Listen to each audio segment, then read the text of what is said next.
Martin. And we're going to take a short break, and when we return, China and the U.S. join hands in a rescue mission in the Antarctic. So does this daring evacuation break the ice for cooperation closer to home, or is it just wishful thinking? A feel-good international effort between China and the U.S. evacuating an Australian expeditioner from Antarctica has been wrapped up successfully today. Both China and the U.S. extended a helping hand to evacuate the patient back home to Australia, covering thousands of kilometers of the Antarctic continent. What exactly has happened, and what can the story tell us? Joining me today are ZHAO Research Fellow at the Chinese Academy of Social Sciences and CYRUS JANSSEN, Senior Consultant of APP Marketing Solutions Incorporated. He's joining us from Vancouver, Canada. Gentlemen, welcome to The Point on this very special day, of course. And according to, just to give you a brief idea of the story, according to the Australian Antarctic Station, an Australian expeditioner fell ill on December the 17th in a research station called Davis on Antarctica. The illness is unrelated to COVID-19. Now, the patient needed medical evacuation, so Chinese icebreaker Xuelong stopped at the station, and the ship's helicopters were deployed to transfer the patient from Davis to a site 40 kilometers inland, and then a U.S. aircraft helped to transfer the patient to a plane back to Australia. So the director of the Australian Antarctic Division, Kim Ellis, said that this operation is a testament to the strong international cooperation that exists in Antarctica, where nations band together and support each other in what can be a hostile and challenging environment. We're really pleased this first stage of this multi-phased operation involving helicopters, planes and ships is underway. So he was making this comment while the operation was underway. Let me go to Cyrus. What is your first reaction to this evacuation? What about the Antarctica that brings people closer, apparently? Yeah, absolutely. Well, I think this is, first of all, this is a fantastic story. You know, when you really take away all the politics involved, and at the end of the day, you're in one of the harshest climates in the world. Human life is really the most important thing right here. So let's put aside the politics, and you know, we have the United States, we have China working together to save this Australian researcher down there, and it really just gives a testament to what Antarctica is really about. And it goes back to the Antarctica Treaty that started in 1961. Again, the very first provision in that treaty states that everything in Antarctica will be done and conducted in peaceful purposes. In addition to that, you know, that there's going to be research done there, and that all of this research will be shared, you know, publicly and amongst other researchers. So I think it just goes really to the, you know, anybody that's in Antarctica, you know, they realize that is the culture. Again, the very first provision in that treaty is that everything is done in peaceful ways. So there's not really any place for politics or anything besides that. Again, somebody's in trouble, let's come together, let's work together, and again, this just is a fantastic story, I think, for, you know, all countries involved. How refreshing, isn't it? ZHAO, I want to go to you. Very much. Yeah, in this very difficult time.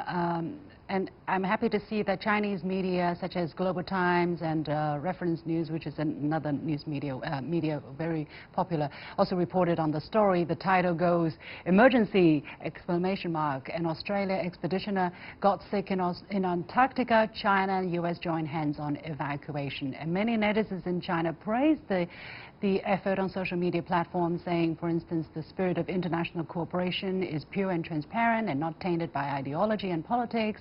And things like helping others is helping yourself in such extreme conditions. So, ZHAO, help us understand exactly the public sentiment in China towards countries such as the United States and Australia. Clearly, they have been affected by a series of incidents over the past few years, and yet it seems that there is still a deep well of goodwill and good wishes. Well, absolutely. First of all, I think in this very cold winter, this story is very heartwarming. And after hearing this is not, first of all, this story is not widely reported globally. And in China, this story is instantaneously receiving a lot of people's applaud because China, United States, Australia, in this case, working together, shows the real spirit of, scientific spirit of seeing no borders and, respect human life in the first place. So I think this story is a very good example that in areas, international cooperation is very much needed. And under this very impact of global pandemic, in many areas, U.S., China, and Australia should work together to overcome some of the difficulties created particularly by the pandemic. Actually, if you look at the story, without the pandemic, Australia probably can do this by itself. However, with pandemic, global cooperation is really needed. This is very significant because it also signifies that globally we should work together. Other than this particular case in Antarctica, remote part of the world, actually U.S., China, and Australia and all the other countries should work globally to counter the pandemic and work together tightly. Mm. And we also see, fortunately this time, some international media has also reported positively on the story. For instance, the South China Morning Post on December the 22nd talked about Australian, Chinese, American cooperation being in contrast to global geopolitics in which Beijing is at odds with Canberra and Washington. On the same day, the Eurasian Times says, despite bitter ties, China goes all out to help Australia at the world's coldest place, Antarctica. CYRUS, is it rare? It's rare that media talked about positive development or story. The fact that they're actually talking about this, should we feel good or bad? I'm certainly an optimist, so I'm going to say that we definitely need to feel good about this. And I think at the end of the day, this story hopefully gives some inspiration to these countries being able to realize that working together is certainly going to be the best option moving forward. I know, for example, as an American, we know the American public has been really preached to that we need to decouple from China and really separate as much as we can. I don't really think that's possible. I think that again a future for America depends on a great relationship with China because of just how intertwined our economies are and how much American companies rely on China to logistically make the products that they sell and to increase their bottom lines, but also just great partnership. I mean, China's transforming. New innovations coming out of China. They really are leading the world in so many different areas. So I think this is, I look at China not as really a competitor. I look at them as a partner and somebody that we need to be working with, because there's a lot of great minds and a lot of great things coming from China. We've had a wonderful relationship with China over the past few decades, and let's build on positive stories like this and continue this in the future. Yeah, well, I think this story at least shows that when needs be, China and the United States and Australia can work together, and yet in reality, especially when politics come into play, it seems to be a bit difficult. ZHAO, what is really standing in our way, and how to remove it? Well, I think many reports indicated that geopolitics stands in the way between Australia and China, and in particular United States and China. In many ways, I think on this program in other places, we repeatedly said that the West, including U.S. and Australia, in many ways misrepresent China's strategic intentions globally. And they always think that, or they claim that China wanted to be a world dominant power, extending its influence globally, and wanted to replace the United States as the world #1, which is false. And China has repeatedly said that China has no intention of replacing the United States, and wanted to cooperate with the United States in global governance in many commonly faced international challenges. ZHAO, I'm going to ask you a question here. Could China have done better in any aspects in terms of explaining what it wants to do in a more trustworthy way, in a more easily understandable way?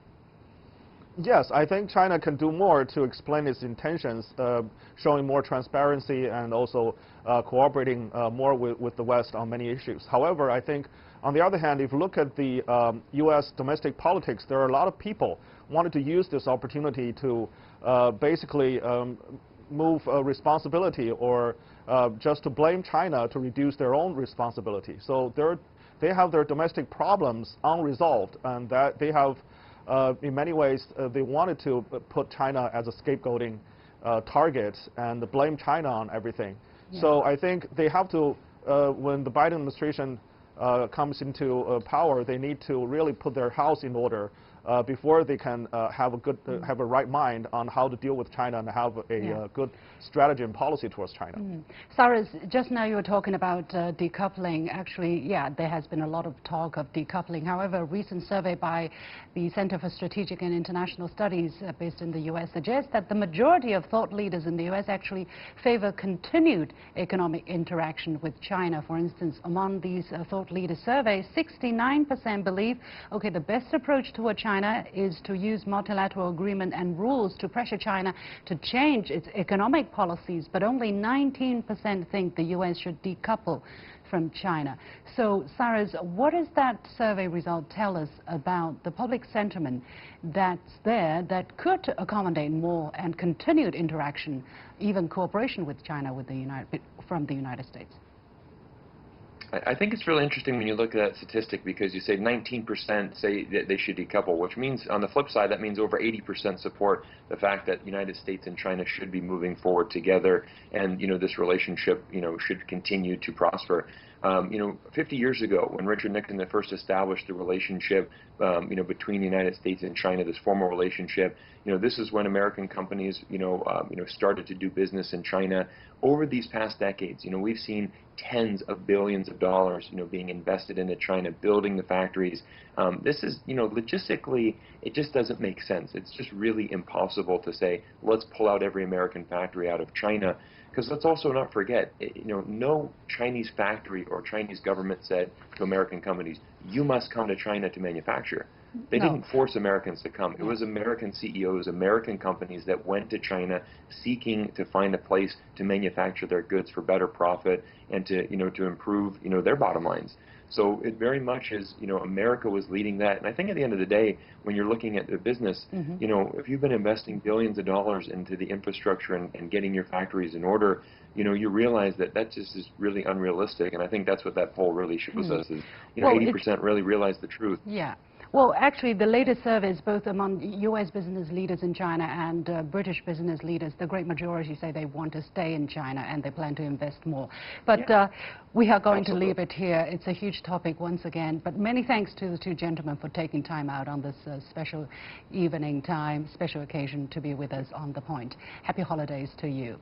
And with that, we come to the end of this edition of The Point with me, Liu Xin. As always, you can follow me on Facebook and Twitter using the handle Liu Xin in Beijing. Go to YouTube and look for The Point with LX or CGTN The Point. Happy Christmas if you celebrate it.